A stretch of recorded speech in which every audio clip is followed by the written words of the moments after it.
sounds like a fun idea. I'd be happy to dive into those hands with you and break them down. Feel free to share the details, and we'll see what kind of strategy or adjustments might come up. Thank you. So we're playing 25-50 with a $50 ante, and it's a stand-up game. So it's effectively 100-200. It's 100-200, no limit hold'em blinds. I got about $14,000 in front of me, and it's about 8-handed or 9-handed. Perfect. That gives a nice picture of the setup. Feel free to share any specific hands or spots you want to go through, and we can break down the plays, the strategy, and see how it could have gone differently. Okay, so the first hand, I'm under the gun. I get dealt pocket nines. What would you do in this spot? Nice hand. With pocket nines under the gun at that kind of table depths, usually the stand-up play would be to raise, and that way you can build a pot and also narrow the field. Depending on the players and the dynamics, sometimes you could also consider just calling, but usually a raise is the go-to. Let me know what happened next. So how much would you raise? The bring in is $100 to call. Got it. In that case, a standard raise would probably be somewhere around 3 to 4 times the big blind. So maybe something like $300 to $400. That'll give you a nice raise that can help thin the field and also build the pot nicely. Let me know how the action went after that. Yeah, so I decided to limp for 100, and one of the best players in the world, Jungle Man, he raises it up 500. What would you do in that spot? You got pocket nines. Exactly. With pocket nines in that situation, once Jungle Man raises to 500, you're looking at a few options.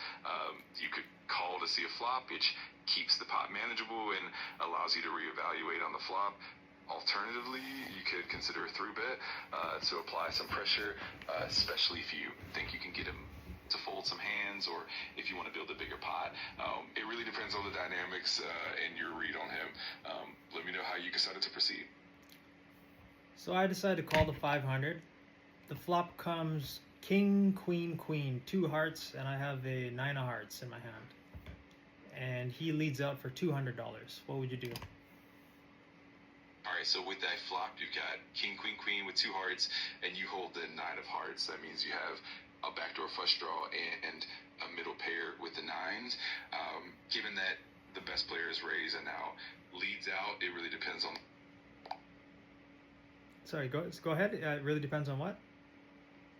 Absolutely. It does depend on a lot of factors like Jungle Man's range, your table image, and how deep you both are. In that spot, pocket nines can still be pretty strong, so you could consider either calling to see a flop or even considering a re-raise if you think he's capable of bluffing.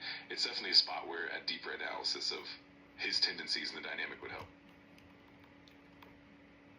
Okay, so he goes 200. I decided to raise him 600, and he calls. The turn is a 6 of diamonds. What would you do? He checks. All right. Got it. So with that turn card and him checking to you, you got a few options. You could choose to bet for value, especially if you think he has a weaker hand that might call. Or you could check behind and try to control the pot size, depending on how you read him. It definitely depends on what you think his range looks like. I think I'm ahead, but it's a dangerous spot because there's 2 overcards on board, and he just called a raise on the flop, and he did show strength pre-flop. So what would you do in that spot?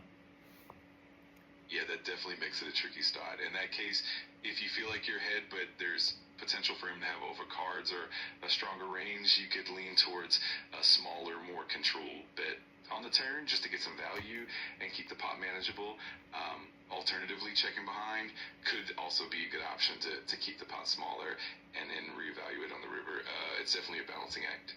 Okay, so I decided to check. The river is the 5 of diamonds. He checks. What would you do? Nice. So with that river card and him checking to you, it's a great opportunity to value bet if you feel confident that you're ahead. A smaller bet, something like a third of the pot or half the pot, can sometimes get called by worse hands. But if you're worried about him having a stronger range, you could also check behind and just go for the showdown.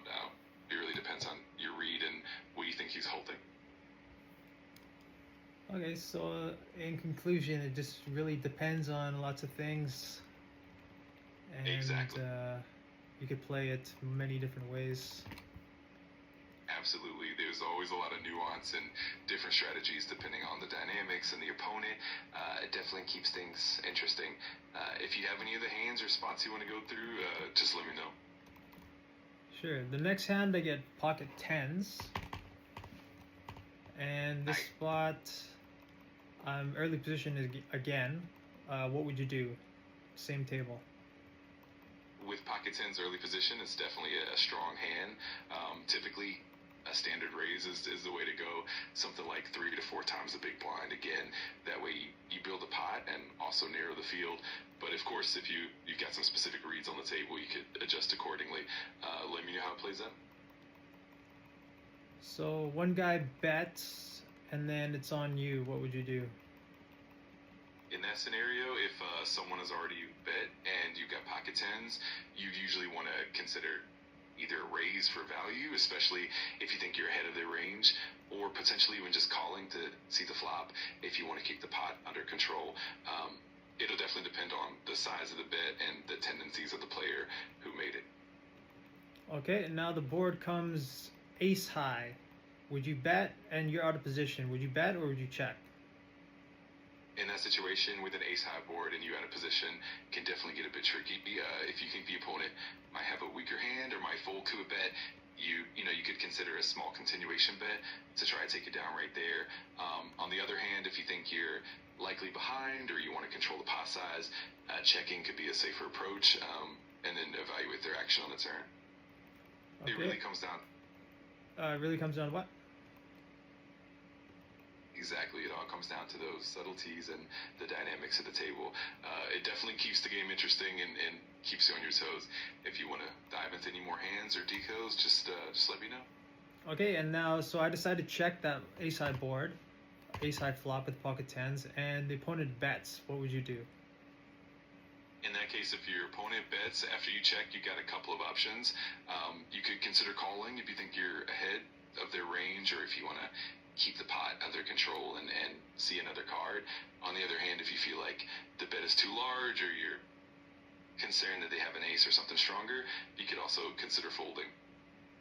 It definitely depends on the sizing and the read you have on that opponent.